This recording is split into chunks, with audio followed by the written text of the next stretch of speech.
Hello guys, welcome back to our channel. In today's video, I'm going to show you how to log in to your GoDaddy's account. So first you have to open your Google web browser, and in the search section on the top, you have to type godaddy.com and simply enter it. And it will take you to the official homepage of the GoDaddy. So we could see on the top right corner, there's a sign in option right over here. You can click on that option and you could see the registered users. You have an account, you can sign in now, but if you do not have an account, you can simply click on this option that says create an account. So click on this option that says sign in,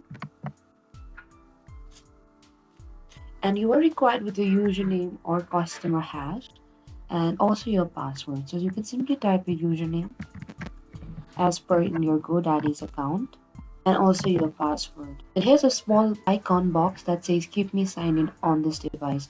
So you can prefer if you want to. And don't forget to like, subscribe and hit the bell notification icon.